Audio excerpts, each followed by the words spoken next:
Et on ne va pas commencer par les marchés financiers, on va commencer par essayer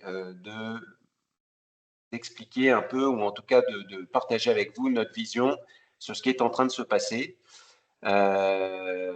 et sur ce qui se passe dans le monde, parce qu'on pense qu'en 2026, bien appréhender ce qui se passe au niveau géopolitique, c'est devenu la condition préalable à la compréhension des marchés.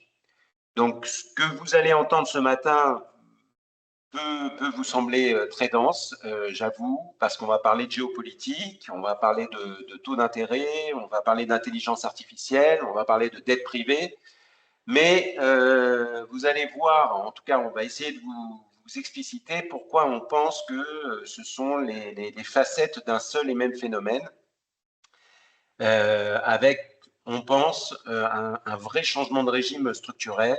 Et j'espère qu'à la fin de ce webinaire, vous aurez une vision claire de notre vision et de ce qu'on fait aujourd'hui concrètement dans vos portefeuilles. Alors, je vais commencer par un lien par rapport à, pour ceux qui avaient pu être présents, un lien avec les patrimoniales de décembre. Alors, pas pour nous auto-congratuler, hein, c'est pas l'objet, mais parce que je considère, et vous savez que j'ai un peu l'habitude de le faire, c'est toujours bien de rappeler ce qu'on a dit, et là où on n'a pas eu tout à fait raison, et là où on a raison. Et on pense surtout que la continuité de l'analyse est importante dans notre métier. Donc, en décembre, j'avais présenté 3 signaux d'alerte et certains parlaient de quelques signaux, mais c'est vrai que peu en parlaient et il y a beaucoup de gérants qui ignoraient encore ces éléments-là. Alors, tout le monde parlait de la bulle IA qui était en formation et effectivement, certains avaient du mal à expliciter si nous étions dans une bulle ou pas. Et à l'époque, j'avais rappelé un peu les bulles qui ont eu lieu au moment de toutes les innovations financières. J'avais rappelé la guerre des courants, hein, notamment avec la création de l'électricité avec Edison, le combat Edison-Westinghouse. Hein, c'était le combat courant continu et courant alternatif. Et à la fin, c'est le courant alternatif qui l'a emporté. Et tous les investisseurs qui avaient parié sur le courant continu d'Edison, pourquoi le courant alternatif? Parce que c'était une meilleure technologie et qui avait moins de déperdition. Mais c'est vrai que à la fin, tout le monde, tous les investisseurs qui avaient parié, il y avait eu énormément d'argent dans le réseau électrique, notamment aux États-Unis, et ben, il y a eu beaucoup de pertes pour ces investisseurs. Donc la technologie a perduré, hein, mais c'est vrai que certains investisseurs ont perdu quelques plumes. Et on avait montré qu'aujourd'hui, on assistait à une explosion du ratio, ce qu'on appelle le ratio du CAPEX sur les revenus des grandes entreprises de la tech. C'est quoi le CAPEX sur le revenu? C'est les dépenses d'investissement divisées par le chiffre d'affaires, tout simplement. Et on avait vu que des boîtes comme Meta ce ratio atteignait jusqu'à 35%.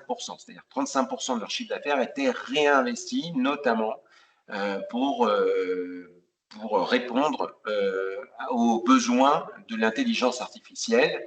Et ce ratio de CAPEX sur revenu de 35%, c'était à peu près le ratio qu'on avait sur une société emblématique des années 2000 aux États-Unis, qui était AT&T, qui était la société la plus valorisée au monde et qui a détruit massivement de la valeur via un endettement très important, notamment dans la fibre. Donc, on avait rappelé un peu ces excès et le cycle habituel de l'innovation. Et on avait clairement dit qu'on était certainement dans une surchauffe sur ce sujet-là. Le deuxième sujet, et là peu de gens en parlaient, c'était les premiers signaux inquiétants qu'on voyait sur la dette privée, et notamment sur la dette privée américaine. Et Jamie Dimon avait dit à cette époque-là, mon antenne se dresse et quand vous voyez un cafard, il y en a probablement d'autres. Pourquoi? Parce qu'il y avait eu une succession de faillites ou de fraudes, notamment qui a commencé dans le domaine des concessions automobiles et des équipements automobiles. Et donc, on avait à l'époque, en décembre, documenté la cascade Tricolor, First Brands, d'octobre 2025, le stress qu'on a eu sur ce qu'on appelle les BDC. Les BDC, c'est les Business Development Companies, qui sont des sociétés qui ont été créées pour faire du prêt aux entreprises et qui sont cotées en bourse, dont notamment l'emblématique Blue Hole, je reviendrai là-dessus. Et puis également les plus de 80 CLO exposés. Hein, les CLO, c'est les Collateralized Loan Obligations, qui sont rien d'autre que la titrisation, les instruments de titrisation, et tout cela ressemblait à quelque chose qu'on avait vu au moment de la crise des subprimes aux États-Unis.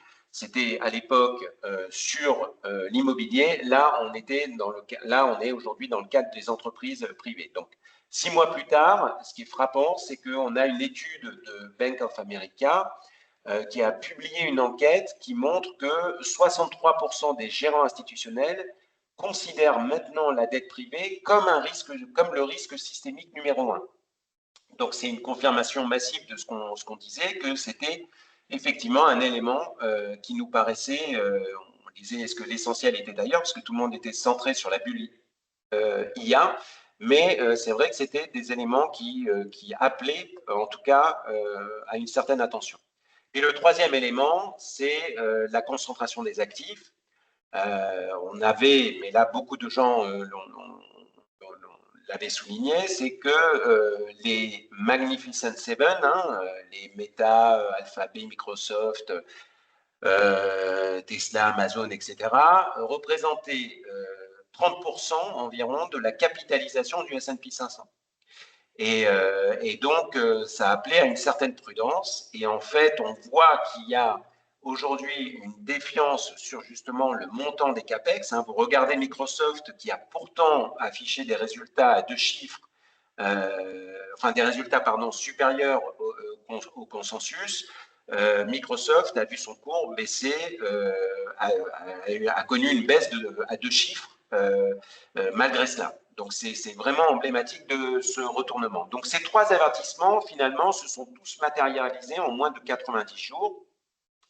Et voilà. Et notre métier, c'est bien évidemment d'essayer d'identifier un peu les signaux et de ne pas réagir aux événements, mais plutôt d'essayer de les anticiper. Alors, on n'y arrive pas toujours, on ne connaît pas toujours le calendrier exact, mais voilà, je voulais commencer ce webinaire pour partir sur ces bases-là, où on en était en décembre et vous montrer comment nos convictions ont évolué parce qu'il y a il y a énormément de choses qui se sont passées depuis et notamment sur la partie géopolitique. Alors, quel type de trimestre on a eu? Bon, globalement, si vous regardez la dernière colonne, on voit que la plupart, enfin tous les marchés actions sont à la peine.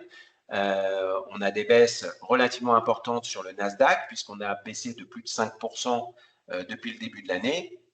Donc ça, c'est des performances en euros. Mais on a eu un trimestre très chahuté. On a eu un mois de janvier qui était finalement pas si mal que ça, avec des marchés actions monde qui avaient légèrement progressé. On voyait l'or qui continuait sur son euphorie de 2025, et puis une hausse du pétrole et une baisse des cryptos. Et en fait, on a eu plusieurs choses en janvier. Ce qu'on peut rappeler, ce qui n'est pas dans ce graphique présenté, c'est que la Cour suprême des États-Unis a décidé de rejeter le caractère légal des tarifs douaniers de Trump, qui sont quand même les mesures les plus importantes de Donald Trump et qui avaient à l'époque affecté les marchés actions. Alors Trump a réagi très rapidement, hein. Il a activé ce qu'ils appellent la section 122 du Trade Act de 1974 en généralisant les tarifs de 10 à 15% et dans une période limitée, puisqu'il ne peut aller que jusqu'à 150 jours maximum, mais il a d'autres cartes dans sa manche qui peut ressortir pour des tarifs plus ciblés une fois que les enquêtes seront terminées. En février, tout cela se retourne, hein, donc ça c'était plutôt positif pour les marchés, mais tout cela se retourne et on voit que le Nasdaq recule de 2,7% avec une défiance, notamment sur l'intelligence artificielle. On va revenir là-dessus. Vous voyez que le Bitcoin perd 22% sur le mois de février et puis en mars, avec le détonateur de l'Iran, on a effectivement un nouveau paradoxe, c'est que les taux longs, après avoir baissé, vous voyez le taux américain et le taux français sur 10 ans, sont repartis très fortement à la hausse. Donc on a finalement 3 régimes de marché en 90 jours qui illustrent à notre sens et qui nous confirment, je vous avoue, pourquoi nous pensons que la gestion active fait du sens et qu'elle doit agir comme une protection et non pas comme un coût supplémentaire. En tout cas, c'est ce qu'on essaye de faire. On essaye de résister le plus possible dans ces moments un peu compliqués.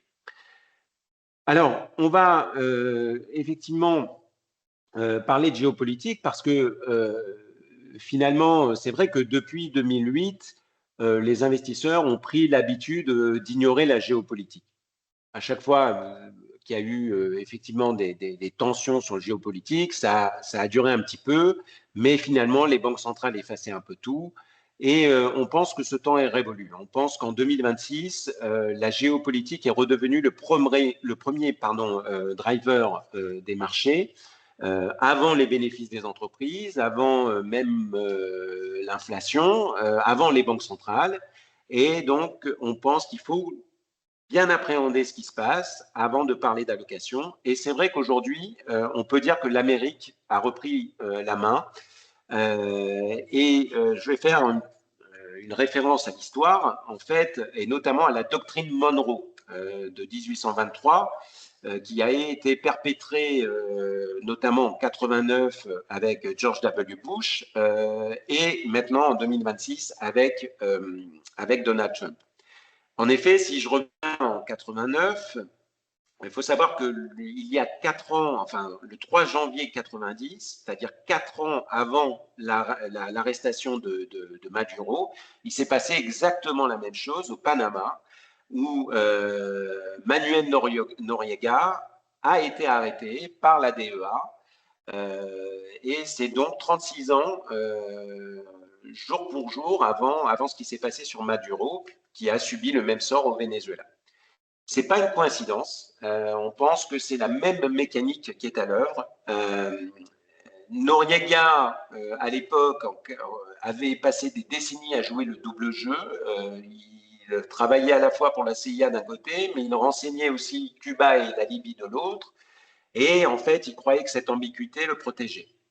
Et elle l'a protégé pendant un certain temps. Ils l'ont trouvé utile, même s'ils connaissaient sa duplicité.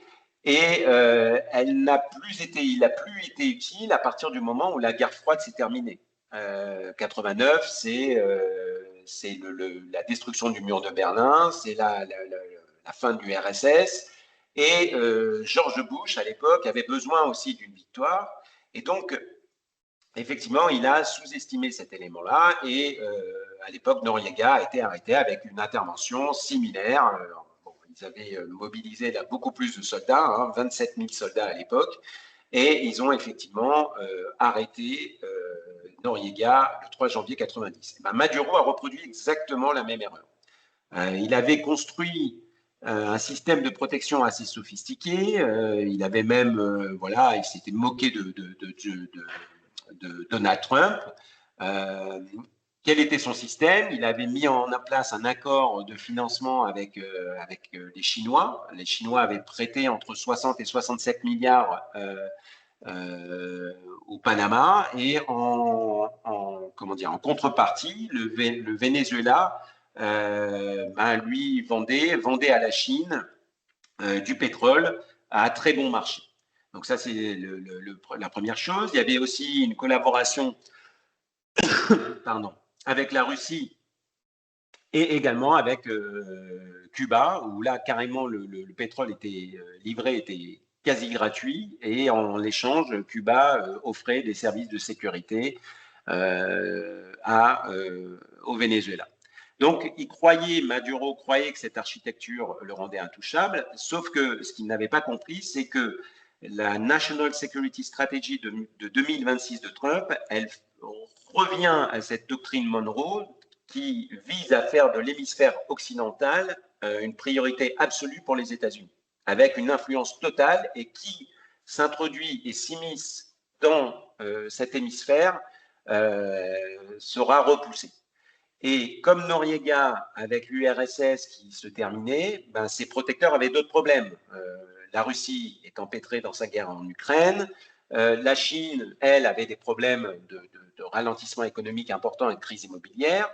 Et donc, globalement, il a cru que finalement ces acteurs allaient le protéger, ce qui n'a pas été le cas. Et pour nous, investisseurs, il y a une leçon à tirer de cela, c'est que ces grandes reconfigurations géopolitiques vont faire des gagnants et vont faire des perdants durables. Et on va revenir là-dessus. Mais ça, c'est la première chose. Alors, pourquoi, hormis effectivement ce sujet d'influence, on peut se poser la question aussi de pourquoi les États-Unis seraient intéressés par le pétrole au Venezuela, parce que le Venezuela représente la première source de réserve pétrolière, alors que les États-Unis sont les premiers producteurs de pétrole. Il faut savoir qu'ils produisent à peu près 13 millions de barils par jour. C'est le premier producteur mondial, mais leur production de schiste, en fait, de pétrole issu de l'exploitation des gaz de schiste, est composée à 80-85% de brut léger et doux. Or, toutes les raffineries américaines qui sont dans le golfe du Mexique ont été construites et configurées pendant 40 ans pour traiter non pas du léger et du doux, mais du brut et du acide. Et donc les trois grands fournisseurs finalement des États-Unis, c'était le Canada, le Mexique et le Venezuela. Et depuis les sanctions sur le Venezuela qui datent de 2019, et les tensions avec le Canada, puisque vous avez vu qu'il y a effectivement avec les tarifs Trump une remise en question des accords États-Unis, Canada, Mexique, ces raffineries, elles opèrent en sous-régime aujourd'hui, et le brut vénézuélien est exactement le type qu'elles peuvent traiter.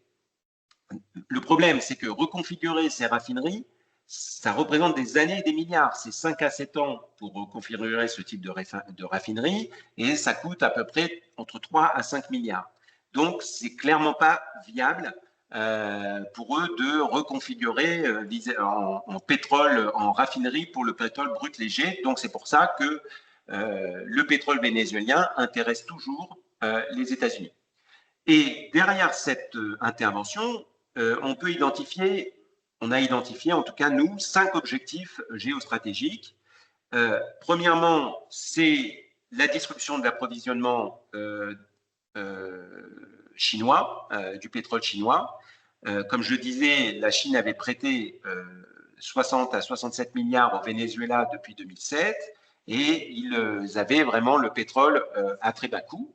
Donc, il y avait un accord Oil for Loans. Et en fait, en prenant contrôle du pétrole vénézuélien, Washington coupe ce financement implicite et prive Pékin d'un fournisseur à prix préférentiel. Le deuxième objectif géostratégique des États-Unis, c'est d'affaiblir la Russie.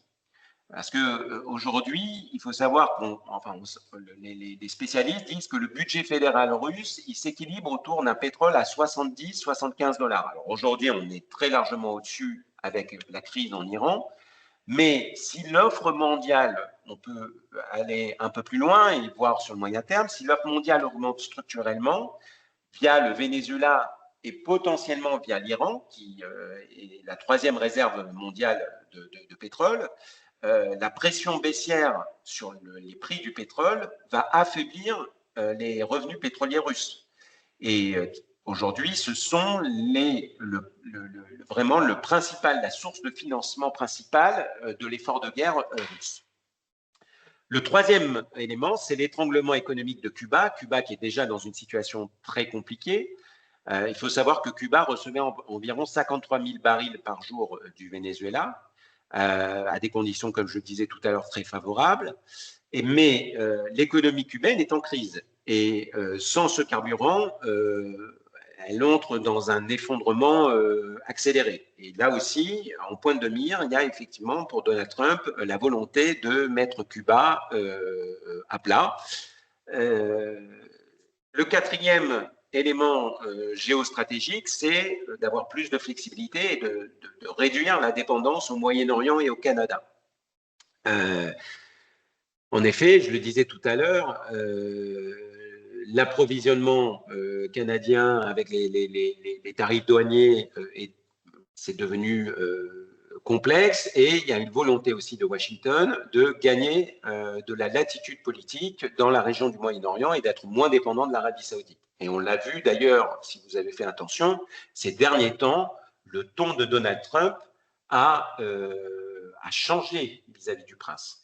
Donc, on pense que effectivement, ça fait partie des objectifs. Et enfin, le dernier, c'est de donner un signal aux grandes majors américaines que le Venezuela peut redevenir investissable. Alors, pour l'instant, ils ne sont pas tout à fait convaincus, parce que ça voudrait dire, c'est vrai que le Venezuela a vu son infrastructure totalement délabrée. Hein, on est passé en fait d'une production dans les années 2000 qui était de l'ordre de 3,5 millions de barils par jour, on est passé à 800 000 aujourd'hui. Donc, on a une infrastructure qui est totalement délabrée, des ingénieurs qui sont partis au Venezuela, et tout cela aussi lié aux nationalisations qu'a fait Chavez, qui date de 2007, si ma mémoire est bonne.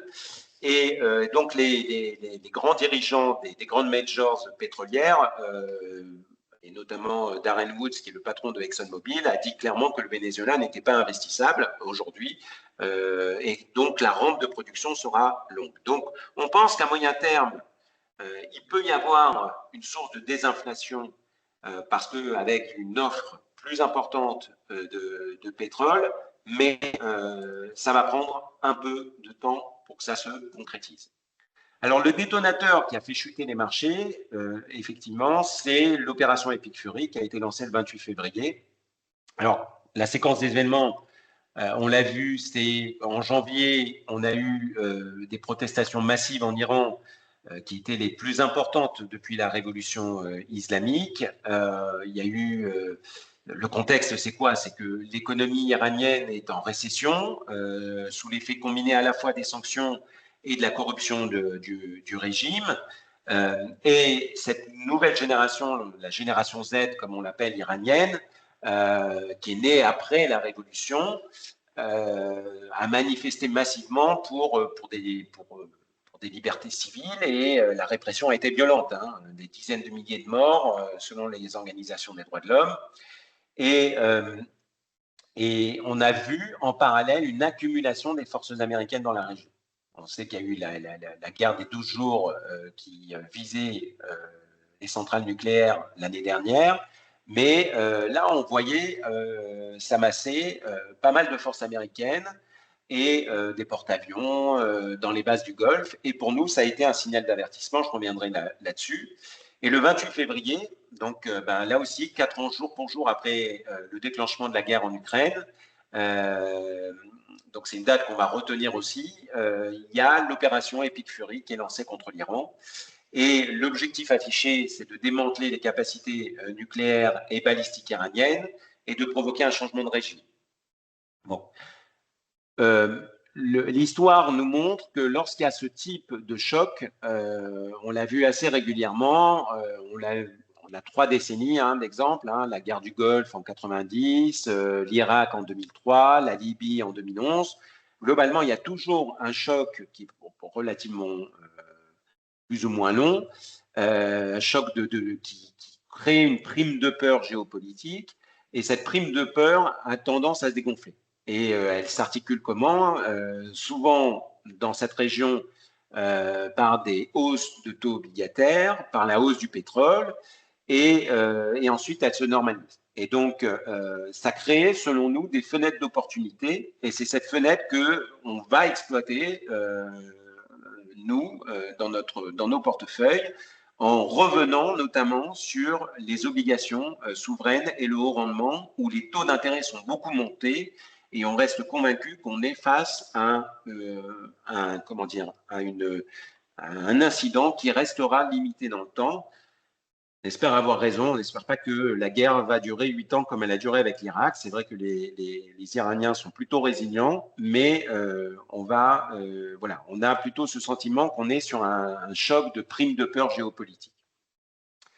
Alors, pour revenir sur l'histoire du pétrole, qui est aussi un des éléments, et Donald Trump l'a encore dit hier, malheureusement les Américains pour lui ne veulent pas d'une guerre longue, donc lui il aimerait bien s'emparer du pétrole iranien, mais il faut voir que l'Iran est au troisième rang mondial des réserves prouvées, et la perte simultanée du Venezuela et de l'Iran, ça représenterait un recul stratégique majeur pour ce qu'on appelle l'axe du désordre, c'est-à-dire l'axe Chine, Russie et Iran. Et donc, on peut imaginer, comme je le disais tout à l'heure, c'est qu'on aura à terme un impact sur l'offre pétrolière, donc qui sera certainement non linéaire et qui sera certainement tardif, parce que la rampe de production est lente. Comme je l'ai dit, au Venezuela, il faudra 10 ans pour réinvestir et remettre à plat les infrastructures. Et l'Iran, c'est pareil. L'Iran, c'est un secteur qui a été sous tension depuis des décennies. Et donc, les barils supplémentaires n'arriveront certainement pas demain. Et comme on aura des prix bas, ça découragera l'investissement et ça retardera certainement la mise en place de nouvelles sources pétrolières. Donc l'effet désinflationniste de cette recomposition, elle est réelle, contrairement à ce qu'on voit aujourd'hui et ce qu'on a le sentiment, mais elle est différée.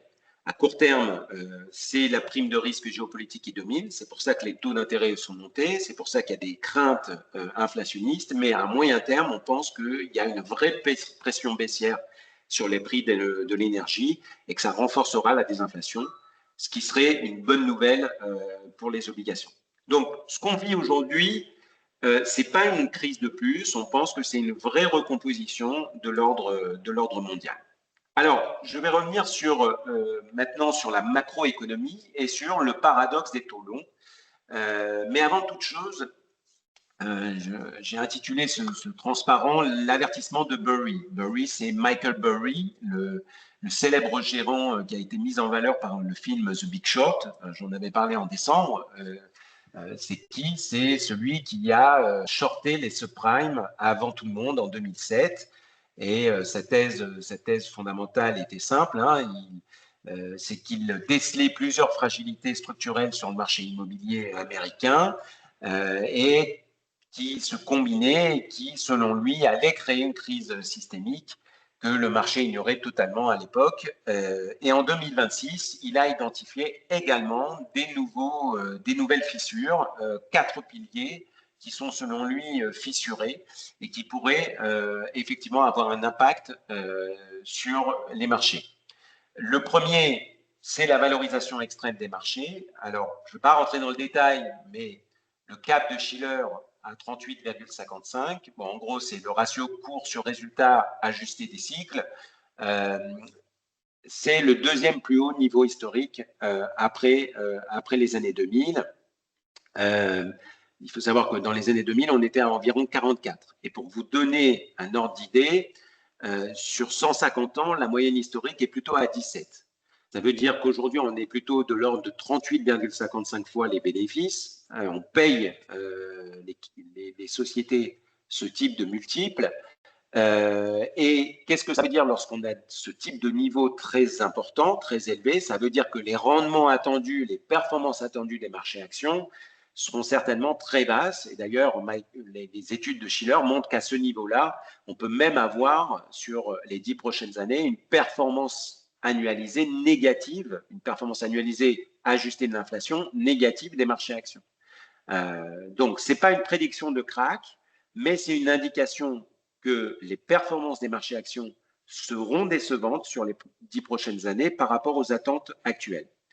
Qu'est-ce que ça veut dire? Ça veut dire pour nous qu'il est d'autant plus important d'être actif plutôt que passif lorsqu'on investit sur les marchés. Aujourd'hui, on voit beaucoup d'influenceurs, de réseaux sociaux qui poussent à investir de manière passive.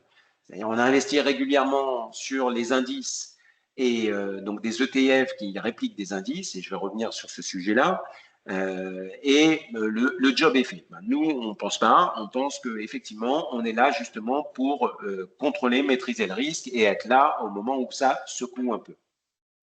Donc ça, c'est le premier élément. Le deuxième élément, le deuxième pilier qui est fissuré, c'est le fait que pour la première fois de l'histoire, en 2024, les actifs investis en fonds indiciels, ce qu'on appelle la gestion passive, c'est quoi? C'est des fonds qui répliquent les indices, qui répliquent le CAC 40, qui répliquent le S&P 500. Ben, ces fonds ont dépassé en termes d'encours les fonds de gestion active, c'est-à-dire les fonds qui sont gérés par des gérants humains et qui essayent de sélectionner les bonnes valeurs versus les mauvaises valeurs, donc qui essayent d'apporter de la valeur ajoutée par rapport à la performance du marché. Bon. Donc, c'est la première fois que les encours passifs dépassent les encours actifs. Et il y a un mécanisme pervers à cela, parce que qu'est-ce que font ces fonds indiciels qui répliquent les indices? Ils pondèrent leur société dans leur portefeuille par la capitalisation boursière. Ça veut dire que plus une action est grosse, plus elle pèse dans l'indice, et plus les fonds passifs vont l'acheter, mécaniquement. Donc, ça crée une boucle qui s'auto-alimente, ce qui fait que les grandes capitalisations, les Microsoft, les Meta, les Amazon continuent de représenter encore plus parce que les flux passifs les achètent, ce qui augmente donc encore leur poids dans l'indice et ce qui force encore plus d'achats passifs. Donc, c'est vraiment un tourbillon infernal. Et ce cercle vertueux, qui fait grossir ces grosses capitalisations, devient vicieux quand les flux se retournent. Parce qu'en fait, tout le monde court vers la sortie en vendant exactement les mêmes valeurs, les mêmes sociétés. Donc, la conséquence, c'est quoi? C'est qu'on a aujourd'hui une corrélation entre les actions du S&P 500 qui a atteint des niveaux historiquement élevés. Il n'y a plus de distinction entre les bonnes et les moins bonnes valeurs. C'est pour ça que c'est très difficile pour des gérants actifs de battre les indices. Des gérants qui vont essayer de sélectionner les bonnes valeurs. Donc, dans un marché très passif, les actifs ne se distinguent plus par leurs fondamentaux. Ils bougent ensemble à la hausse et à la baisse. Et vous le voyez souvent, lorsqu'il se passe quelque chose sur Microsoft, les autres valeurs tech ne sont pas immunes par rapport à ce qui se passe. Donc, c'est là où est le paradoxe, mais en tout cas, c'est un mécanisme qui est clairement pervers. Quand le marché monte, tout se passe bien, mais quand ça se retourne vraiment durement. Le troisième élément, le troisième pilier qui est fissuré, c'est les rachats d'actions, ce qu'on appelle les buybacks aux États-Unis. Les rachats d'actions, il faut savoir que ça a été un des principaux moteurs de hausse des marchés américains entre 2012 et 2024. Qu'est-ce que c'est que ces rachats d'actions? En fait, les entreprises utilisaient leur cash, leur free cash flow, leur cash circulant, pour racheter leurs propres actions. Donc, réduisant l'offre de titres disponibles sur le marché et donc soutenant mécaniquement le prix, le cours de leur action. Et donc, le S&P 500 a bénéficié d'environ 700 milliards de dollars annuels de rachats entre 2022 et 2024. Sur ces 3 dernières années, c'est 700 milliards de rachats par les entreprises elles-mêmes pour diminuer le nombre d'actions circulant et pour faire augmenter mécaniquement le cours de l'action. En 2026, on voit que le paradigme a changé. les MAMA c'est Microsoft, Amazon, Meta et Alphabet, la maison mère de Google, elles redirigent massivement leur free cash flow vers le CAPEX intelligence artificielle, vers la dépense d'investissement intelligence artificielle.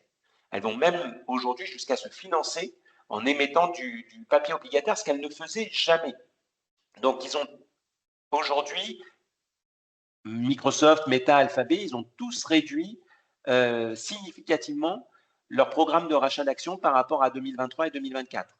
On estime que c'est entre 200 à 300 milliards de dollars, rien que par ces entreprises, de soutien artificiel qui s'évapore du marché. Donc 200 à 300 milliards de dollars, c'est pas rien. Donc clairement, un troisième pilier qui se fissure. Et puis enfin, le quatrième pilier, c'est les taux longs qui sont élevés et qui resteront certainement structurellement élevés. Mais on va parler de ça tout de suite.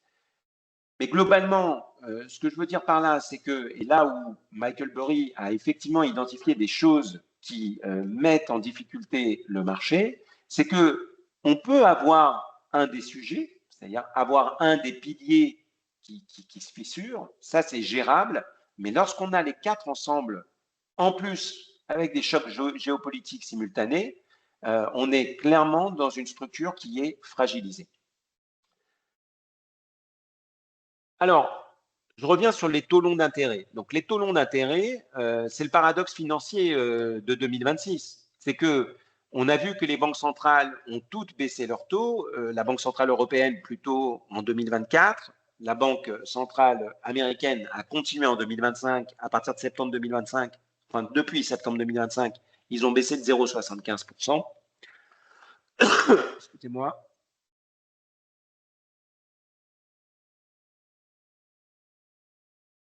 Voilà, c'est la petite pause.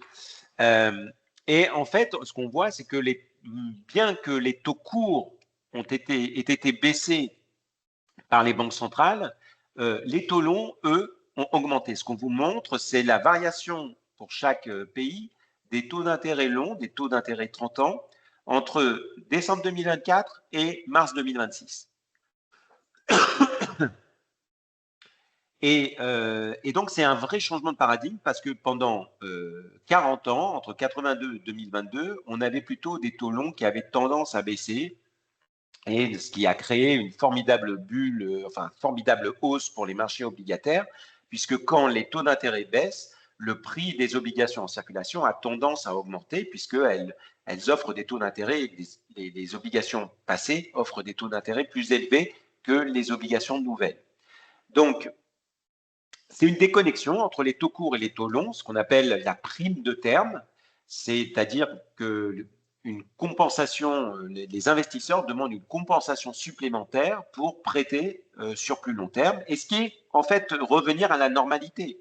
On a eu entre 2016 et 2021 une période anormale où les taux courts étaient plus élevés que les taux longs. Alors, qu'est-ce qui explique le fait que les taux longs soient plus élevés aujourd'hui et restent relativement élevés? Il y a tout d'abord une inflation structurelle qui a trois moteurs. Le premier, c'est le réarmement mondial. Il y a beaucoup de dépenses d'investissement aujourd'hui avec ce qui se passe, que ce soit par les États-Unis ou que ce soit les membres de l'OTAN qui se sont vus imposer maintenant de dépenser un minimum de 3% de leur PIB au lieu des 2% précédemment. Vous avez eu que l'Allemagne a décidé de s'engager à plus de 100 milliards d'euros de dépenses militaires supplémentaires, et tout cela, bien évidemment, est catalysé par le conflit, notamment russo-ukrainien. Le deuxième élément qui pousse à l'inflation, c'est la transition énergétique. Il y a eu des programmes de grande ampleur. Aux États-Unis, ça a été l'IRA, ça a été le Green Deal européen. Et ces programmes poussent vers la transition énergétique et créent une demande massive sur les matières premières. Notamment le cuivre, par exemple, parce que le cuivre aujourd'hui, pour les véhicules comment dire, électriques, on a besoin de 2,5 fois plus de cuivre que pour un véhicule thermique. Et on a besoin de matériaux comme le lithium, le cobalt, le nickel, et j'en passe. Malheureusement, l'offre derrière ne suit pas obligatoirement parce que les mineurs ne peuvent pas augmenter leur production du jour au lendemain. Une mine, ça prend entre 7 à 15 ans pour ouvrir une nouvelle mine. Donc, on a une tension, là, structurelle sur les prix. Et le troisième catalyseur de l'inflation, selon nous, c'est ce qu'on appelle le reshoring industriel, c'est-à-dire la volonté de relocaliser la production. Il y a eu l'effet Covid qui a entraîné clairement, qui a mis en lumière la dépendance des pays développés avec la Chine notamment, et donc il y a une vraie incitation à relocaliser, et Trump est très très pushy là-dessus, relocaliser les chaînes de valeur. Maintenant, produire aux États-Unis, ça coûte, ou en Europe, ça coûte entre 30 à 50% plus cher que produire en Asie. Donc, ce différentiel se retrouve obligatoirement sur les prix à la consommation. Donc, tout ça crée une pression inflationniste auquel les banques centrales peuvent difficilement répondre, selon nous. En tout cas, pas en augmentant les taux courts, c'est là où, à notre sens, elles peuvent faire une erreur, parce qu'on n'est pas dans une inflation de demande. On est, comme post-Covid, on est dans une inflation où on est dans une inflation d'offres structurelles. Et c'est ce que ne comprend pas aussi Donald Trump, qui pousse Jérôme Powell notamment à baisser ses taux. Il a l'impression qu'il va pouvoir s'endetter à moindre prix en baissant les taux courts, ce qui ne sera pas le cas. Le deuxième élément qui pousse à ce que les taux restent relativement élevés, c'est l'explosion des déficits souverains. On est aujourd'hui aux États-Unis à 35 000 milliards de dettes publiques.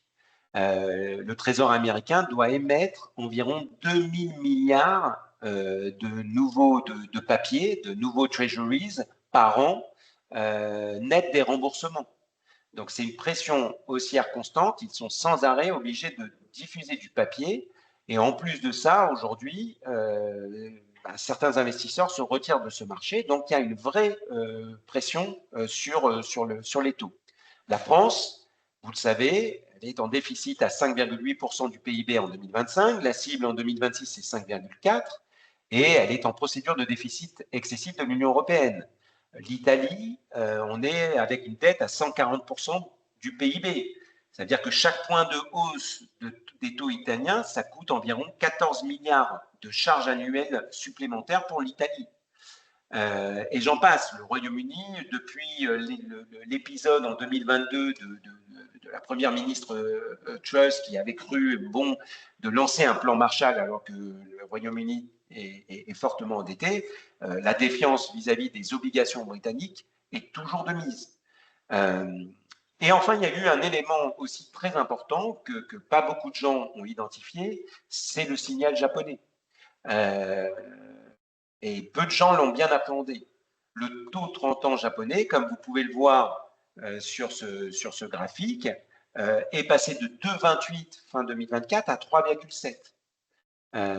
C'est une rupture historique qui force le détournement de milliers de milliards de dollars de carry trade et qui pousse les taux mondiaux à la hausse. C'est quoi le carry trade? Il faut savoir que pendant très longtemps, les taux japonais étaient à taux zéro pendant plusieurs décennies. Et qu'est-ce que faisaient les investisseurs malins? Ils empruntaient au Japon en yens et ils investissaient dans des obligations d'État américaines qui versaient du 3, du 4% ou européennes. Et donc, avec cette augmentation des taux japonais, ça, c'est plus possible. Donc, il y a une sortie des capitaux importante sur les autres marchés et donc une pression aussi à la hausse sur les taux obligataires. Et donc, l'impact, pour comprendre pourquoi je parle de ça, c'est que l'impact sur les marchés actions est très important. Parce que quand vous avez des taux obligataires souverains qui vous payent du 4%, clairement, quand vous avez des dividendes, des taux de dividendes qui vous versent du 3%, le couple rendement-risque, il est plus favorable vers les obligations. Le deuxième élément, c'est que la valeur d'une entreprise, lorsqu'on prend le modèle classique du dividend discount model, c'est l'actualisation de ses flux futurs. Et pour une entreprise technologique, ces flux futurs, c'est entre 5 et 15 ans. Donc, quand vous prenez le taux d'actualisation 30 ans, s'il passe de 3 à 4%, en gros, ça veut dire que la valeur actuelle de l'entreprise, alors que ses bénéfices, ses projections de bénéfices restent les mêmes, va chuter la valeur actualisée, elle va chuter entre 15 à 25%, même si les perspectives de bénéfices n'ont pas changé. Donc, c'est une compression mécanique toute simple des multiples qui n'a rien à voir avec la qualité des entreprises. Donc, c'est pour ça aussi qu'on a des corrections sur le marché des entreprises technologiques et c'est indépendant de tout ce qui se passe en Iran ou au Venezuela. Alors, lors des patrimoniales, on a présenté l'intelligence artificielle comme une bulle potentielle.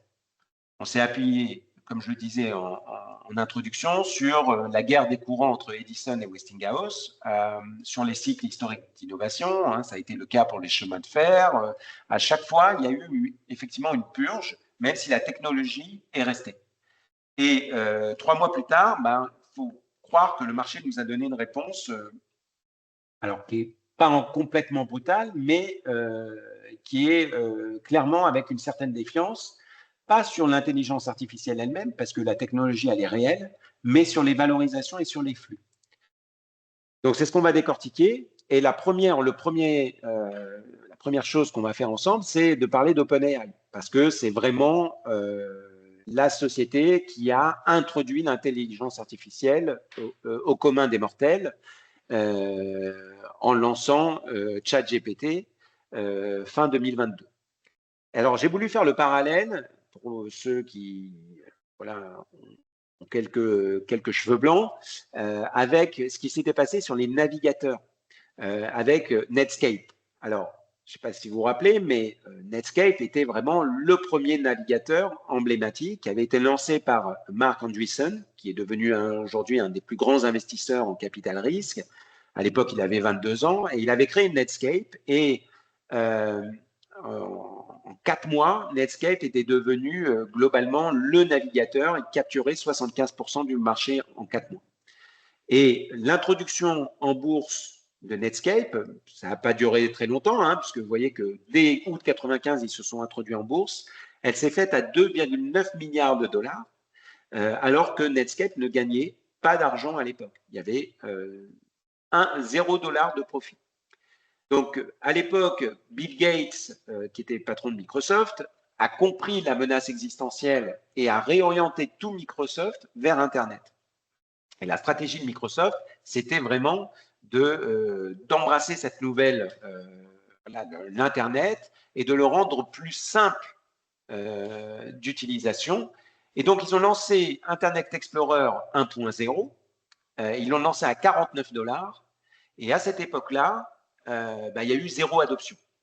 Qu'est-ce qu'a fait Microsoft de façon très habile? C'est qu'en août 96, ils ont lancé le 3.0 et ils l'ont lancé gratuitement et intégré à leur système d'exploitation qui était à l'époque Windows 95. Et en 2 ans, Internet Explorer a définitivement dépassé Netscape. Et donc, la leçon, c'est que Goliath a mangé David, qui a, à l'époque, Netscape avait sous-estimé comment la taille et l'intégration pouvaient surpasser l'innovation. Donc, 30 ans après, on retrouve cette pièce un petit peu avec OpenAI. OpenAI, il lance ChatGPT le 30 novembre 2022. ChatGPT a atteint 100 millions d'utilisateurs en 2 mois. C'est le record absolu d'adoption d'un produit technologique dans l'histoire. Il lance GPT-4 en mars 2023, qui a des capacités phénoménales, reconnues par tous les tests professionnels. Et donc, mars 2025, OpenAI est valorisé 300 milliards de dollars. En avril 2026, on est passé à 852 milliards de dollars, c'est-à-dire à peu près un peu moins de 3 fois en 12 mois. Et qu'est-ce qui se passe? C'est que fin 2025, Alphabet lance Gemini 3.0. Et sur tous les tests, Gemini surpasse OpenAI.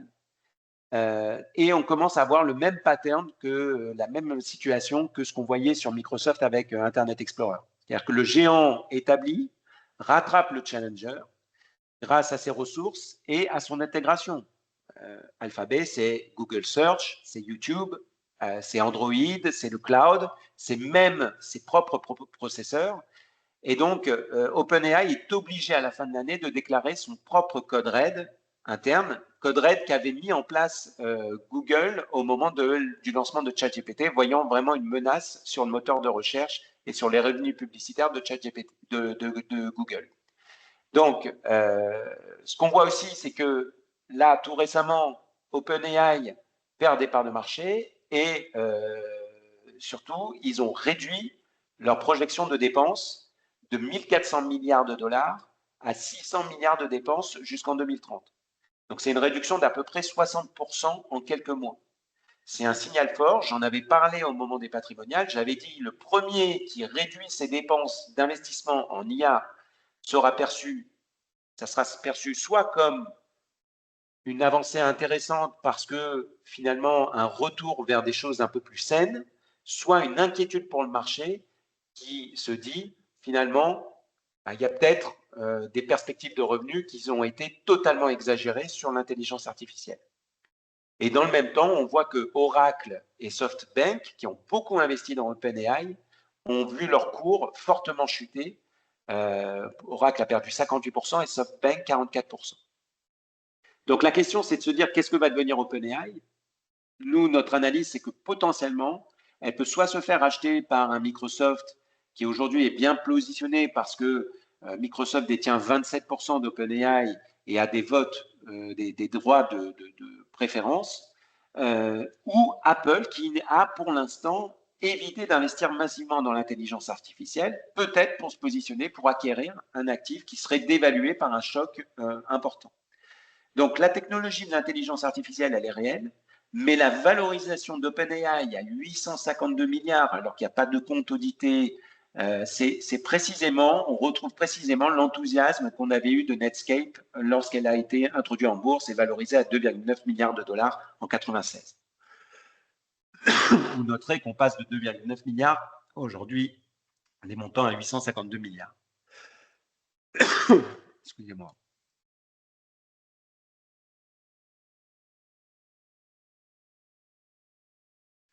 Alors, les chiffres qui ont tout changé sur ces grandes entreprises de la tech, c'est effectivement ces dépenses de CAPEX, puisqu'on est passé de dépenses de 150 milliards de dollars en 2022 à 380 milliards en 2025 et maintenant on passe à 625 milliards. Pour vous, donc des mamas, c'est-à-dire Meta, Amazon, Microsoft et Alphabet. 625 milliards de dollars, c'est plus que le budget combiné de défense de la Russie et de la Chine. L'augmentation annuelle du CAPEX de ces quatre sociétés, c'est environ 245 milliards de dollars, donc pour 2026, et ça dépasse, j'espère que je vais pouvoir terminer, leur free cash flow combiné des 12 mois, des 12 derniers mois. Donc, c'est des entreprises, on est en train de parler d'entreprises qui étaient des machines à générer du cash, qui sont en train de devenir des entreprises capitalistiques avec des performances incertaines.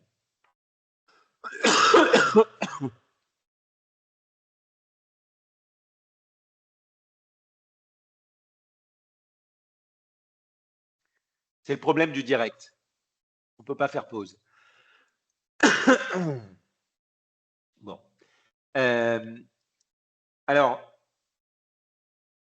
je parlais, OpenAI a réduit ses projections de dépenses, mais on a fait le parallèle en décembre dernier sur ces sociétés qui sont devenues non plus des sociétés technologiques qui génèrent énormément de cash, mais des sociétés comme des utilities, c'est-à-dire avec une grande consommation de capital.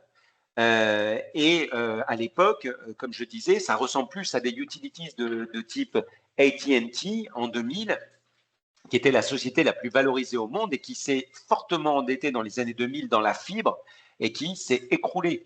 On a aujourd'hui la question, est-ce que les mamas sont-elles devenues ce type de société et est-ce que ces investissements de CAPEX en intelligence artificielle vont générer des rendements adéquats et dans combien de temps?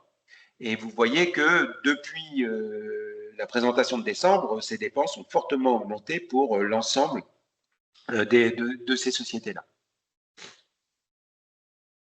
Alors, il y a un autre élément qui s'est passé qui est lié à l'intelligence artificielle, c'est sur les logiciels.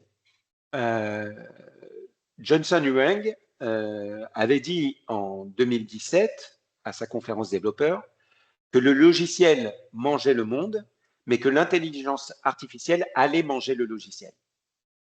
Peu de personnes avaient prêté attention à son point.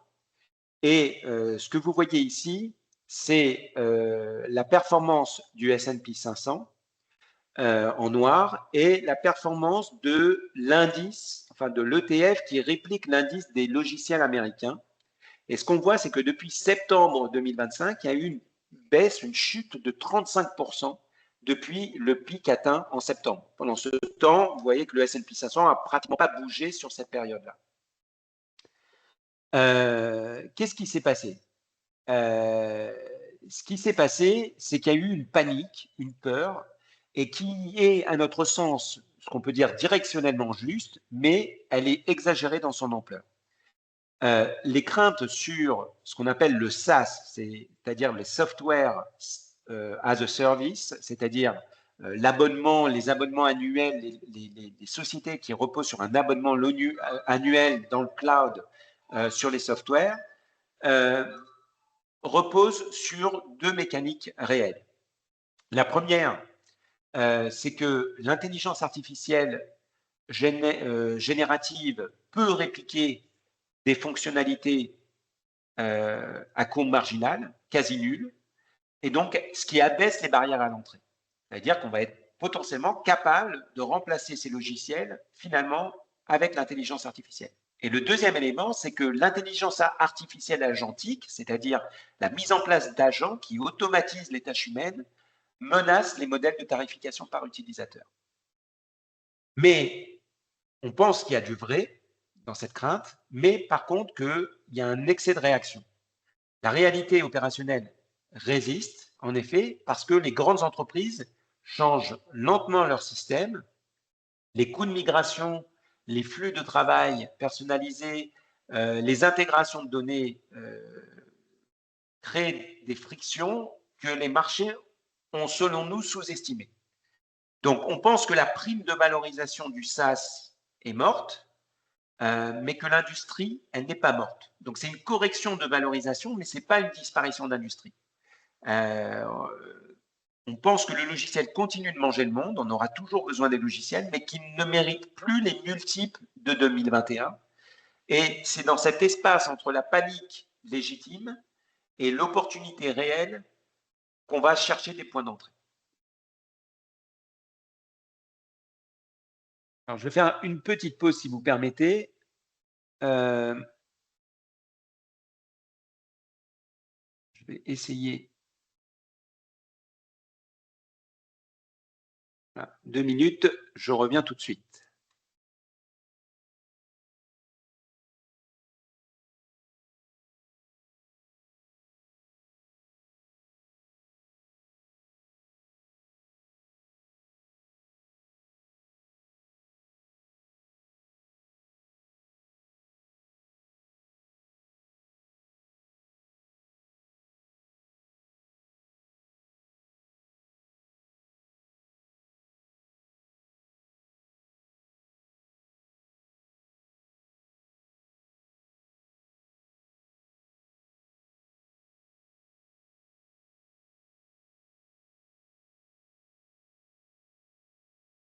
Voilà, excusez-moi. Donc, alors, cette peur panique qu'on a eue sur les logiciels, en fait, elle s'est développée sur d'autres secteurs. Et c'est ce qu'on a appelé le FOBO, le Fear of Obsolescence. On a vu le 9 février que des assureurs ont été impactés par l'arrivée sur OpenAI, dans l'App Store d'OpenAI, d'une application qui a été développée par un assureur espagnol qui permettait d'obtenir des devis assurance habitation et de finaliser l'achat sans courtier traditionnel. Donc, les actions des courtiers en assurance, notamment aux États-Unis, Marsh McLennan, Aon, Willis Towers Watson, ont chuté entre 8 à 12% en une séance. Le 10 février, on a eu la même chose sur la gestion de patrimoine, sur ce qu'on appelle le wealth management aux États-Unis, avec une société qui s'appelle Altruist, qui est une plateforme pour conseillers financiers indépendants, qui a lancé une application de planification fiscale pilotée par l'intelligence artificielle. Donc, les valeurs de la gestion de patrimoine, comme Charles Schwab, ont chuté de 6 à 10%. Alors, l'ironie, c'est que la gestion de patrimoine, c'est l'un des métiers où la relation humaine, en tout cas on l'espère, est la plus irremplaçable, mais le marché a vendu d'abord et a réfléchi ensuite après.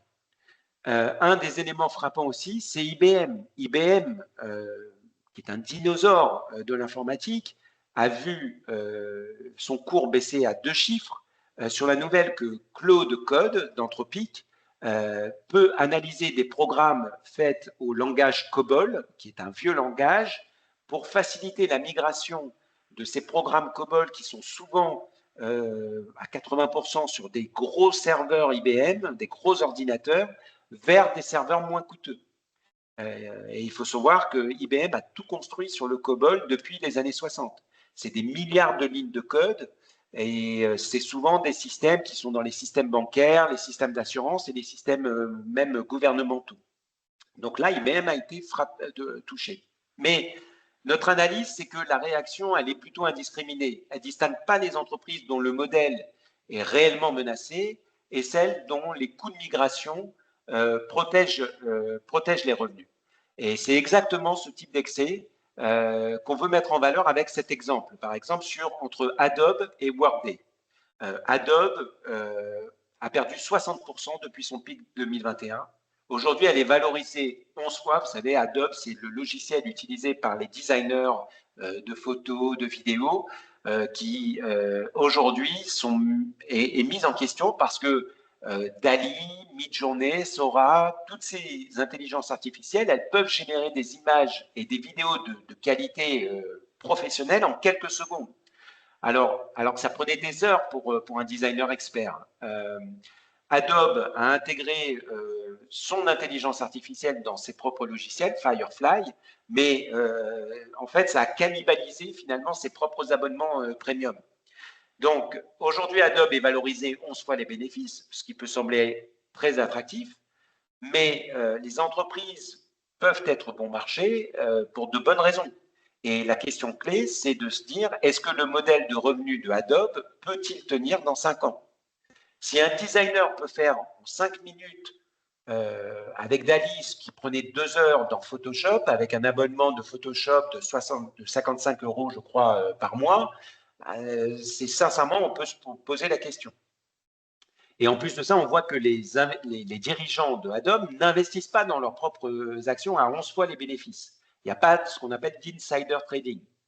Donc, c'est quand même un signal fort que les dirigeants eux-mêmes n'ont pas confiance dans l'upside. Donc, clairement, la chute d'Adobe, selon nous, elle est justifiée. Par contre, si on regarde Workday, qui est le logiciel de RH et de P, qui a perdu 55% depuis le pic en février 2024, on peut penser que c'est une opportunité parce que les systèmes RH et de P, ça gère des données d'une sensibilité extrême, ça gère les salaires, les évaluations de performance, énormément de données, voire même médicales, et ces données, elles doivent se conformer à des réglementations extrêmement complexes, la RGPD en Europe, l'AIPA aux États-Unis, elle doit se conformer aux droits du travail local, au droit fiscal. Donc, changer de système de paie pour une grande entreprise, c'est un projet de 2 à 5 ans. C'est un coût de 10 à 50 millions d'euros. Donc, avec un risque de paralysie opérationnelle si le projet échoue. Donc, les coûts de switch sont plutôt importants et d'ailleurs sont documentés. Et peut-être que le signal le plus fort, même ce qu'on peut se dire, c'est que Workday n'est peut-être pas menacé tout de suite parce que même Anthropic, qui est la maison mère donc, de Claude, qui a fait plonger IBM d'ailleurs, utilise Workday pour sa propre gestion RH. Donc là, c'est peut-être une exagération et peut-être une opportunité. C'est pour vous montrer pourquoi nous pensons que la gestion active fait du sens. Alors, tout ce qui s'est passé sur l'intelligence artificielle, ça s'est répercuté également sur une fragilité naissante du système, notamment sur les fonds de dette privée, fragilité qu'on avait mentionnée en décembre dernier. Et la question, c'est de se poser, on se pose la question, et ça vient de plus en plus, vous en entendez parler de plus en plus, c'est de se dire, est-ce que la dette privée, c'est la prochaine fracture du marché? En fait, ce qui se passe, c'est qu'il y a 3 zones de risque simultanées en même temps, enfin simultanées, mais en même temps, ça veut dire la même chose, que personne n'avait finalement modélisé de manière combinée. La première zone, c'est que les vieux millésimes de prêts, alors il faut savoir que la dette privée, donc je rappelle, ce sont des fonds d'investissement qui prêtent, qui se sont substitués aux banques et qui prêtent aux entreprises, ces prêts sont à taux variable. Donc ce sont souvent des prêts indexés sur des taux interbancaires type Euribor, avec une prime au-dessus qui est de l'ordre de 5, 5,5. Et à l'époque, entre 2000, 2022, 2020 2022, les taux étaient à zéro aux États-Unis. Donc, lorsqu'on prêtait le SOFR, qui est l'équivalent de l'Euribor aux États-Unis, avec une prime, donc ce SOFR plus 5%, globalement, l'entreprise empruntait à hauteur de 5%. Aujourd'hui, avec un SOFR qui est à 4,5, ces emprunteurs, ils paient 9 à 9,5% d'intérêt. Donc, ce sont des prêts qui étaient faits pour un environnement de taux nul. Aujourd'hui, c'est beaucoup plus difficile et l'emprunteur, il doit payer jusqu'à 2 fois plus d'intérêt par rapport aux prêts qui avaient été mis en place entre 2019 et 2022. Donc, leur ratio de couverture des intérêts par leurs bénéfices, ce qu'on appelle l'ICR, donc, quand on a un ICR de 1,5 fois, ça veut dire que globalement, l'emprunteur génère 1,5 fois de cash flow, l'entreprise génère 1,5 fois de cash flow, les cash flows nécessaires pour payer les intérêts. Donc, si vous avez un ratio inférieur à 1, ça veut dire que vous ne générez pas suffisamment de cash pour payer ces intérêts, et donc l'entreprise doit alors puiser dans ses réserves ou demander un report d'échéance. Et donc, selon S&P qui a fait une étude là-dessus, aujourd'hui, on a aux États-Unis environ 20 à 25% des emprunteurs dans les portefeuilles de direct lending américains qui ont un ratio qui est inférieur à 1,5%. Et en même temps, selon Fitch, on a aujourd'hui un taux de défaut sur la dette privée américaine qui a atteint 9,2%. Pour vous donner un ordre d'idée, c'est 2 à 3 fois le taux de défaut qu'on a sur les obligations à haut rendement cotées. Les obligations à haut rendement, c'est les entreprises les moins bien notées. Donc, on est en face finalement de potentiels zombies financiers que les prêteurs maintiennent en vie en repoussant les échéances pour ne pas reconnaître les pertes dans leur fonds d'investissement. Donc ça, c'est la première zone et la première fracture. La deuxième fracture, c'est ce qu'on disait, c'est l'intelligence artificielle, parce qu'il faut savoir que, et c'est Morgan Stanley qui a fait cette étude, 26% de l'exposition de ces fonds est sur le secteur du software. Donc, ce risque n'a pas du tout été modélisé par les fonds d'investissement. Le risque en 2022 d'une substitution, d'un remplacement total par l'intelligence artificielle n'a pas du tout été modélisé. Et donc, c'est un risque de dépréciation très important qui peut se présenter. Et d'ailleurs, on l'a vu, Blue Owl, qui est un fonds qui prête spécifiquement sur ces entreprises à la tech, et donc qui est un fonds, un BDC, comme je le disais tout à l'heure, qui est coté en bourse américaine, a vu sa valeur baisser très fortement et a eu des demandes de rachat qui représentent à peu près 41% de la valeur de son véhicule qui pesait 3 milliards de dollars. Et malheureusement, Blue Owl a appliqué ce qu'on appelle les gates, et c'est le cas de beaucoup aujourd'hui de fonds de dette privée, ces gates qui sont prévus dans les prospectus, donc tout à fait légal, et d'ailleurs qui est présenté aux investisseurs en amont. Et aujourd'hui, il faut savoir qu'on a à peu près, sur le premier trimestre 2026, aux États-Unis, on a eu à peu près 8 milliards de dollars qui ont été rachetés par les investisseurs sur ces fonds de dette privée cotés et evergreen. Donc, on a une part croissante de ces rachats qui n'est pas honorée aujourd'hui. C'est ce qu'on a eu notamment sur les SCPI en France, ce qui signifie que les investisseurs ont soumis leur demande de rachat, mais ne peuvent pas recevoir leur argent dans les délais prévus par les prospectus de manière normale. Et donc, on a eu plusieurs fonds d'investissement qui ont imposé ces gates. On a vu Apollo, Ares, Blue Owl, Blackstone, et j'en passe. Et donc, c'est l'ensemble de l'industrie qui réagit simultanément. Et d'ailleurs, il y a eu un repli boursier des gérants cotés. Et donc, c'est le piège de l'illiquidité, c'est la zone 3, la troisième fracture. Et donc, on a aujourd'hui, effectivement, ces trois factures, ces trois zones de risque qui nous laissent penser qu'on est peut-être potentiellement devant une fracture. Alors, la question qu'on se pose, c'est est-ce que cette fracture, elle peut envahir l'économie réelle et les banques, puisqu'on est sur ce qu'on appelle le shadow banking, c'est-à-dire du financement par des acteurs qui sont les acteurs non bancaires, qui représentent aujourd'hui le gros des prêts, parce que les banques, suite à 2008, sont sorties de ce marché. Là, ce qu'on voit, c'est que globalement, il y a effectivement potentiellement, si vous regardez le schéma qu'on vous présente ici, il y a potentiellement un effet de contagion. On a effectivement donc ce shadow banking sous stress, et de l'autre, on a les bilans bancaires traditionnels. Et entre les deux, on a cette vague de pression en zone critique. Et en fait, ce qui se passe, c'est que vous avez globalement des plafonds de retrait qui sont mis, donc c'est ça qui crée de la pression. Aujourd'hui, il faut savoir que des grandes banques comme JP Morgan ont décidé de restreindre leur ligne de crédit aux fonds de dette privée. Alors vous allez me dire, mais je croyais que les banques n'étaient pas impliquées sur ces schémas-là. Ben, si, elles sont impliquées parce que les fonds de dette privée empruntent eux-mêmes souvent auprès des grandes banques pour lever et pour investir, au lieu d'appeler tout de suite les capitaux aux clients. Donc, quand JP Morgan restreint ses lignes de crédit, on a deux effets.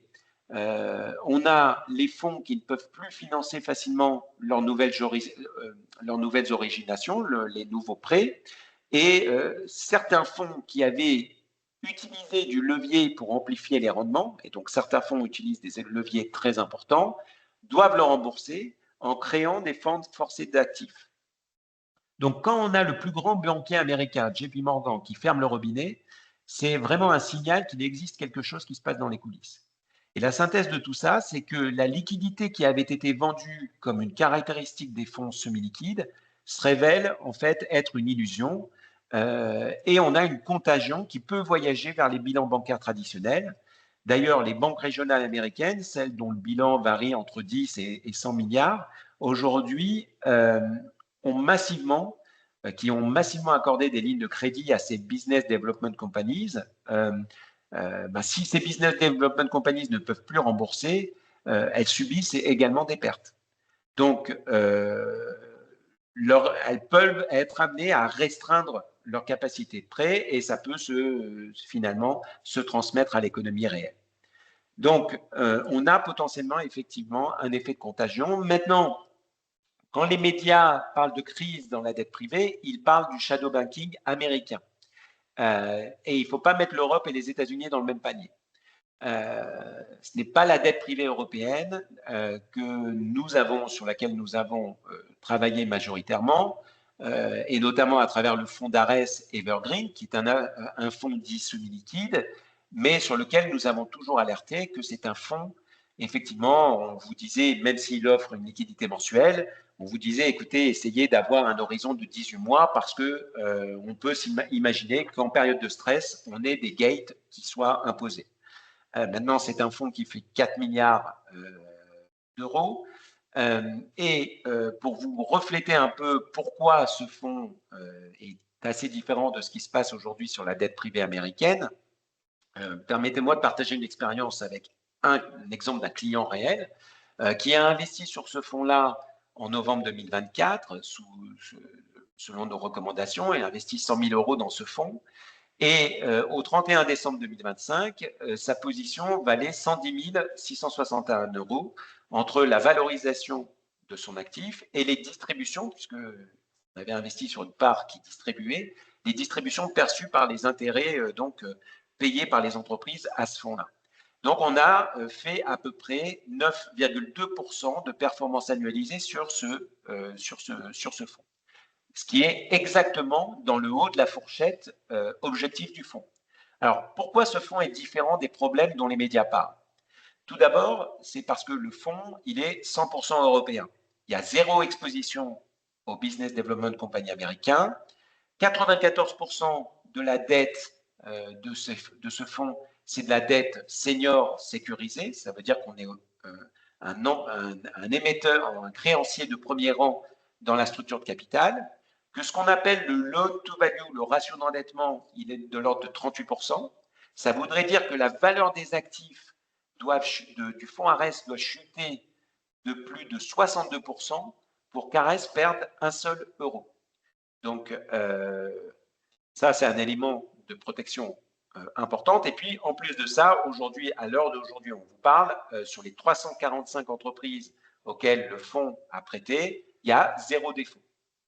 Et pourtant, malgré cela, vous voyez bien que la situation est relativement saine, malgré cela, nous avons recommandé à ce client et on réagit au cas par cas parce qu'en fonction du point d'entrée, on analyse ce qui se passe. Notre recommandation au client, ça a été le rachat. Non pas parce que le fonds est mauvais, il ne l'est pas, mais parce que on a une période de pénalité qui se termine, puisque effectivement le fonds a imposé une pénalité de 5% si on rachetait dans les 18 mois après la souscription, que le gain, on veut sécuriser ce gain de 10,66%, mais que le contexte de marché nous pousse à privilégier des actifs liquides et à nous dire, malheureusement, il peut y avoir un effet de contagion au niveau de la liquidité. Et donc, c'est ce qu'on appelle de la gestion patrimoniale active. On n'attend pas que le problème arrive pour réagir. Voilà, donc maintenant qu'on a posé le contexte, géopolitique, l'intelligence artificielle, les marchés obligataires, la dette privée, on va essayer d'être maintenant le plus concret possible, je vois que le temps tourne, et de vous présenter ce que nous avons fait dans les portefeuilles cotés. Donc on a été très actifs, encore une fois, sur ce trimestre. Le 22 janvier, on avait réinvesti massivement sur les marchés actions, avec notamment l'arrêt des tarifs, enfin le rejet de la Cour des tarifs douaniers. Vous voyez qu'on est revenu sur cette décision dès le 2 février. Pourquoi? Parce qu'on a effectivement vu cet échauffement et cette mobilisation des forces militaires en Iran et on s'est dit qu'il valait peut-être mieux. Et puis Trump était revenu donc avec sa mesure sur les tarifs douaniers et donc on s'est dit que globalement on avait peut-être intérêt à défendre les portefeuilles au-delà de tous les facteurs de risque qu'on avait identifiés et qu'on a mentionnés tout au long de ce webinaire. Donc, on a fortement baissé les actions. Vous voyez que sur les actifs, sur les stratégies dynamiques, on est même monté à plus de 50% d'actifs défensifs et plus de 70% pour les équilibrer. Et le 3 mars, donc c'est-à-dire à la suite du week-end de l'attaque en Iran, on a décidé de diminuer très fortement notre exposition aux obligations en augmentant fortement les fonds en euros et donc avec plus de 38% pour les équilibrer de fonds en euros dans le portefeuille. Donc c'est plus de la moitié des actifs défensifs dans le portefeuille. Bien nous en a pris, puisque les taux d'intérêt ont monté très fortement et ça a été plutôt un pari positif.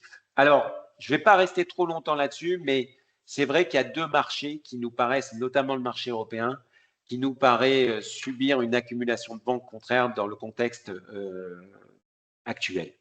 Les vents contraires sont économiques pour l'Europe. On a une croissance quasi nulle en Allemagne. On a un secteur industriel qui est sous pression de la compétition chinoise et du coût de l'énergie, et avec ce qui se passe, ça n'arrange rien. On a une France qui a un déficit public hors contrôle, avec une instabilité politique qui est chronique. On ne sait pas à quelle sauce on va être mangé en 2027. On a une banque centrale européenne qui est assez passive et qui maintenant se retrouve avec encore moins de marge qu'elle ne l'avait. Elle aurait pu agir, mais selon nous, plus en 2025. Mais voilà, elle se retrouve maintenant avec une inflation énergétique qui va l'empêcher, en tout cas, d'aller de baisser trop vite les taux, ou en tout cas de les baisser à minima, parce que trop vite pour la BCE, ça n'existe pas. Et puis, il y a un contexte géopolitique. L'Europe est franchement la grande perdante de la recomposition géopolitique en cours. Elle subit les tarifs Trump sans pouvoir riposter efficacement. Elle finance sa défense dans l'urgence après avoir négligé ses budgets militaires pendant 30 ans. Elle regarde les États-Unis et la Chine se disputer les marchés technologiques dans lesquels elle est totalement absente. Alors oui, l'Europe n'est pas chère, hein. Vous voyez ici, vous avez l'indice S&P 500 et le violet foncé, c'est le marché européen. Alors, elle n'est pas chère, mais le discount est selon nous justifié par ses fondamentaux inférieurs. Donc, bon marché signifie encore une fois pas obligatoirement d'opportunité quand les catalyseurs montent. Et quant au Japon, qui est selon nous avec un programme économique intéressant, mais le Japon traverse sa propre évolution monétaire, elle est en train de se normaliser. Et on voit que malgré la hausse des taux, on a le yen qui continue à s'affaiblir. Donc c'est un vrai signe de défense.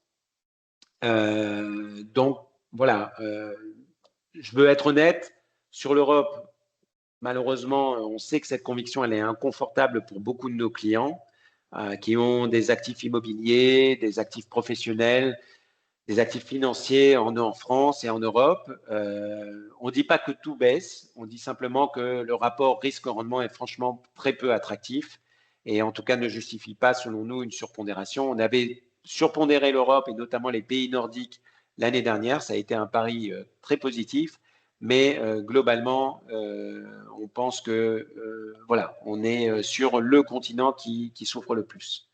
Sur la partie pétrole et sur la partie métaux précieux, sur le pétrole, on pense que le scénario favorable est dans les prix, même s'il continue un petit peu à augmenter suite aux différentes annonces de Trump.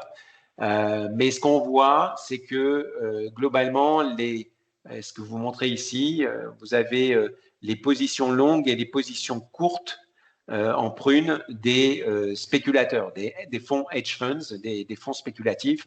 Et ce qu'on voit, c'est que, à nouveau, les fonds ont tendance à commencer à reshorter le marché pétrolier. Alors, il y a beaucoup d'achats par comment dire, par les industriels donc de pétrole qui essayent d'anticiper une raréfaction. Mais voilà, on pense que la demande chinoise, elle reste sous pression dans un contexte de ralentissement économique. Et on a, comme on le disait tout à l'heure, on pense qu'il y a vraiment des effets désinflationnistes avec l'arrivée du Venezuela, qui ne va pas se faire tout de suite, mais on pense que tout cela est dans les cours. Et quant à l'or et l'argent, donc l'argent c'est en noir. Vous avez vu qu'à la nomination de Kevin Warsh, le nouveau futur président de la Réserve fédérale, on ne sait pas quand est-ce qu'il va arriver parce qu'on a encore une procédure en justice de Kevin Powell, mais on voit que Kevin Warsh, lorsqu'il a été nominé, Kevin Warsh est plutôt perçu comme ce qu'on appelle un faucon, c'est-à-dire quelqu'un qui est vraiment très attentif à l'inflation, donc potentiellement avec une politique assez agressive de hausse des taux. Ça a fait chuter les métaux précieux parce que les métaux précieux n'offrent pas d'intérêt. Les métaux précieux sont juste des actifs qui sont recherchés pour leur rareté et pour leur caractère défensif, mais ils ne présentent aucun taux d'intérêt. Donc, dans le contexte actuel où on a des déficits souverains, on a une incertitude monétaire, on a une demande des banques centrales qui cherchent à se diversifier, notamment par rapport au dollar, les fondamentaux de long terme restent favorables, mais les points d'entrée actuels ne sont plus aussi attractifs qu'on pouvait voir en 2023-2024. Donc, on a réduit très fortement nos expositions, que ce soit dans le portefeuille crypto-métaux, mais également sur les portefeuilles réalisateurs où on était investi fortement au début d'année sur les actions minières. Voilà, alors, dernier actif sur lequel je vais passer à dire 2-3 mots, c'est les cryptos. On vit un moment de défiance envers les institutions monétaires traditionnelles. On a la Fed qui est sous pression politique avec Trump. On a les taux G7 à 30 ans qui sont au-dessus de leur niveau de fin 2024. On a des déficits souverains en expansion. Dans donc ce contexte, on pense que les actifs rares et décentralisés font du sens et donc le Bitcoin, l'Ethereum sont à notre avis des actifs qui peuvent couvrir, qui peuvent jouer ce rôle de couverture que l'or jouait seul jusqu'à présent. La différence, c'est que les ETF Bitcoin Spot qui ont été approuvés en 2024, donc qui permettent d'investir notamment pour les investisseurs institutionnels, ont institutionnalisé l'accès et ont réduit la volatilité structurelle de ces cryptos. Donc, notre approche, c'est quoi? C'est que notre exposition crypto reste dimensionnée. Il ne s'agit pas de spéculer, mais d'une allocation structurelle dans une logique de diversification des réserves de valeur dans vos portefeuilles. Donc, nous maintenons une exposition plutôt au Bitcoin et aux Ethereum et à l'Ethereum en priorité comme actif de référence de la classe.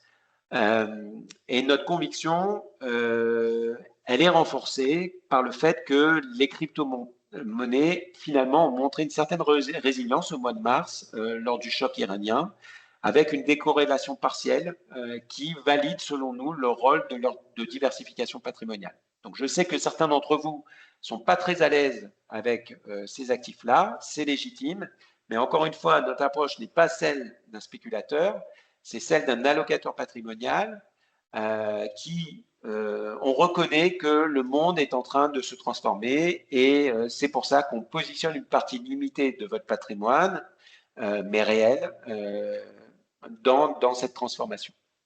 Et on ne le fait pas de manière passive. Je vous rappelle qu'en 2025, notre gestion active sur les cryptos a affiché une surperformance de 52% par rapport à la performance du Bitcoin. Quand le Bitcoin perdait moins 18%, nous, on a gagné 35% justement par notre capacité d'exposition ou de sous-exposition.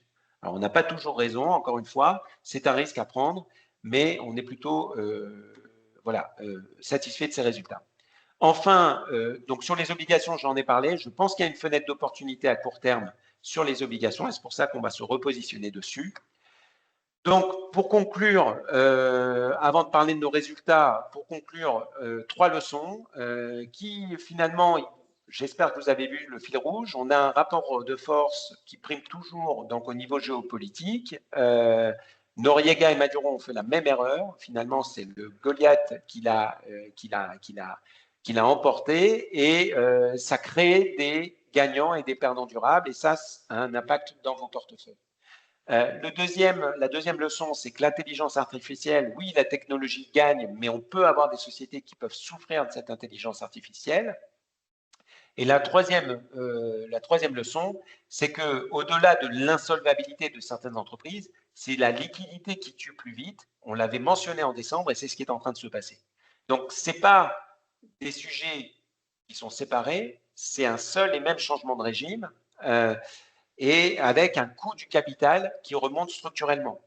La géopolitique en est le déclencheur, les taux longs en sont la courroie de transmission et les actifs risqués en sont les victimes. Donc la dette privée, c'est l'angle aveugle, le plus dangereux, et c'est pour ça qu'aujourd'hui on agit par anticipation sur cette partie-là. Alors, je termine sur nos résultats. Comme vous pouvez le voir, globalement, que ce soit depuis le début de l'année ou même sur 3 ans, 5 ans, nous affichons des surperformances très importantes par an par rapport à la catégorie, la moyenne des fonds concurrents. Alors, nous ne sommes pas un fonds. En plus de ça, nous, on intègre les frais d'assurance vie dans nos résultats, ce que n'ont pas les fonds. Mais c'est vrai qu'on est plutôt satisfait de notre résilience depuis le début de l'année, puisque vous voyez, on est sur des surperformances depuis le début de l'année. C'est year to date, ce que vous voyez là, de l'ordre de 1,4 pour les portefeuilles les moins dynamiques, vers des surperformances de l'ordre de 2 à plus 4 par rapport à la catégorie moyenne, dans un environnement qui a quand même été très, très chahuté, qui a combiné une géopolitique exceptionnellement active, une correction majeure sur les techs avec moins 35% sur l'indice des logiciels, une volatilité obligataire qui a été inédite avec des taux japonais qui sont à des niveaux records depuis 27 ans, et puis une normalisation des métaux précieux après une hausse historique. Donc on a effectivement montré une résilience dans un environnement qui est probablement l'environnement le plus compliqué qu'on ait eu à affronter depuis 2022.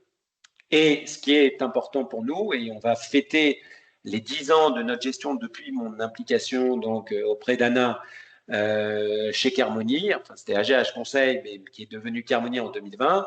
Bon, globalement, on gère ensemble, voilà, on gère cela depuis 2016. Donc, on va fêter à la fin d'année nos 10 ans. Et on a 9 ans de gestion d'actifs et effectivement, c'est la force du temps long qui montre qu'on a des écarts très importants. Vous voyez que en moyenne, sur les Spielberg, donc nos portefeuilles équilibrés, on est aujourd'hui à peu près 61% de performance. C'est pratiquement 2 fois la performance c'est même plus que 2 fois, puisque là, on intègre les frais d'assurance vie. Et donc, on est pratiquement à 2 fois la concurrence sur 10 ans pratiquement. Et sur le Tarantino, on a fait 2 fois, voilà, on a comment dire, fait un multiple de 2 fois puisqu'on a une performance qui dépasse les 100% depuis la création. Donc, qu'est-ce qu'on fait actuellement? Et on va faire des arbitrages encore cette semaine. On maintient notre prudence sur les actions. Alors, c'est vrai qu'on peut être soumis à finalement une résolution rapide du conflit. Pour l'instant, on ne la voit pas. On est très défavorable sur l'Europe et sur le Japon. Sur la tech, on pense qu'il y a des coûts à faire. Donc, on va aller plutôt chercher des gérants actifs. Sur les obligations, c'est clairement notre point vert avec les cryptos, parce que les cryptos ont beaucoup baissé. Elles ont pour nous intégré la prime de risque. On sort du pétrole et on réduit encore les métaux précieux sur les crypto-métaux. Et sur le non-coté, on va rechercher des voies alternatives au crédit privé. Donc, quand les marchés brûlent, certains cherchent l'immunité, c'est ce qu'on a fait en allant sur les fonds en euros, mais on prépare également l'après. Donc, les convictions pour nos clients, c'est 3 stratégies. C'est assez simple. Les 2 premières qui sont en grisé, c'est des stratégies que vous connaissez, mais certains, selon nous, n'êtes pas suffisamment exposés. C'est de développer une stratégie dynamique ou une stratégie, voire une stratégie Tarantino action dans vos portefeuilles. Je considère que tous nos clients devraient avoir, et c'est à nous de bien calibrer le risque, mais devraient avoir ce type de portefeuille dans leur patrimoine. Encore une fois, c'est ce qui, sur le long terme, apporte le plus de valeur. Les solutions structurées dédiées. Alors, nous, on a, depuis la création des produits structurés chez Carmony, depuis 2020, 92% de nos produits ont délivré des performances positives. Il y a eu un seul produit qui a créé des pertes. Et sur ces 92, sur ces produits, sur l'ensemble de nos produits, c'est 64% des coupons qui ont été payés. Avec un taux de rendement annualisé qui est de 6,1%. Donc, c'est un taux de rendement annualisé qui est hyper intéressant, que vous ne retrouverez pas dans l'immobilier et qui est en plus défiscalisé la plupart du temps, puisque on loge cela dans des contrats d'assurance vie ou des contrats de capitalisation qui sont souvent valorisés négativement parce que le produit structuré dans sa vie est valorisé négativement, même s'il y a une protection ou une garantie de capital au terme. Et donc, lorsqu'on rachète, on n'est pas imposé. Donc, c'est très intéressant et ça permet de créer du revenu complémentaire, donc à 6% par an. C'est quand même, malgré le fait que certains coupons peuvent ne pas être payés parce qu'on n'a pas le scénario qui se réalise, c'est très intéressant. La troisième stratégie, mais on en reparlera certainement, c'est d'aller chercher des voies alternatives à la dette privée classique. C'est ce qu'on appelle le financement de contentieux. C'est une classe d'actifs qui est décorrélée des marchés, qui est immunisée contre la macroéconomie et qui est portée au contraire par les crises elles-mêmes. Alors, peu de gens connaissent ce type de stratégie. Donc, on appelle ça le litigation finance. Hein, c'est quelque chose qui existe depuis très longtemps aux États-Unis. C'est le financement de contentieux. Mais là aussi, on va se focaliser sur l'Europe. C'est assez simple dans son principe. C'est quoi? C'est un fonds qui va financer les frais de procédure d'une entreprise engagée dans un arbitrage ou dans un procès commercial. Et en échange, le fonds va recevoir une part des dommages et intérêts si le cas est gagné. Si le cas est perdu, il perd sa mise, mais seulement sa mise et rien de plus. Donc, ce qui rend cette classe d'actifs assez exceptionnelle, c'est sa décorrélation totale avec les marchés financiers. Quand les taux montent, quand la géopolitique s'emballe, quand le Nasdaq corrige, ça ne change rien à l'issue d'un arbitrage commercial entre deux entreprises. Les juges ne vont pas lire ce qu'on appelle le VIX, hein, l'indice de volatilité. Ce n'est pas en fonction de l'indice de volatilité qu'on va décider du jugement. Et encore mieux, c'est dans les périodes de stress économique qu'on a souvent une augmentation des litiges commerciaux. On a plus de faillites, on a plus de ruptures de contrat, plus de cartels à démanteler et donc plus de cas à financer. Et c'est un des rares actifs qui est positivement corrélé aux tensions du marché. Donc, le gérant qu'on est en train de voir et qu'on connaît depuis un petit moment, c'est Ivo. On a suivi, alors on a analysé leur troisième millésime, voire leur deuxième, troisième millésime, mais on n'y a pas été tout de suite pour laisser un petit peu l'expérience parler. Et c'est une société de gestion qui est agréée par l'autorité des marchés financiers en France depuis 2018. Ils ont déployé plus de 200 millions d'euros sur cette stratégie, sur 4 millésimes, avec un track record réel, avec des multiples qui sont de 1,4 pour leur fonds leur plus ancien. Et leur troisième fonds projette un multiple de 2 fois sur le capital investi. On verra ce que ça donnera, mais en tout cas, c'est effectivement dans un environnement qui n'a pas été simple pour les fonds non cotés, plutôt des multiples intéressants. Leur différenciation, c'est la couverture assurantielle qu'ils ont mise en place. 100% des cas financés sont assurés auprès d'un pool d'assureurs notés, notés à moins, pardon. Ce qui veut dire que le portefeuille global, si le portefeuille global génère moins que les montants investis à horizon 7 ans, à l'horizon 7 ans, qui est la maturité du fonds, enfin qui est 8 ans, l'assureur va rembourser le delta. Et en fait, en 11 ans, ils n'ont jamais eu à activer cette garantie. Donc, pour qui s'adresse ce fonds-là? Ça s'adresse aux clients qui ont un horizon de 7 à 10 ans, un ticket à partir de 100 000 euros, parce qu'on ne peut pas investir moins de cela, et un profil investisseur professionnel ou averti. Donc, il faut voir cela comme une poche de diversification. Mais ce qui est intéressant selon nous, c'est le fait qu'il n'y ait aucune corrélation avec ce qu'on a déjà. Et c'est ça qu'on recherche aussi, ce qu'on a déjà en actions, en obligataires ou même sur les autres stratégies non cotées. Donc, dans le contexte actuel, c'est exactement ce qui manque dans nos allocations. Voilà, donc on en reparlera certainement, mais voilà le type de stratégie sur lequel on est à l'affût. Donc, je vous remercie. Je vais peut-être maintenant voir s'il y a des questions. Je sais que j'ai beaucoup dépassé. Je vois que j'ai dépassé d'au moins un quart d'heure, mais c'était un webinaire assez dense et il y avait beaucoup, beaucoup de choses à mentionner.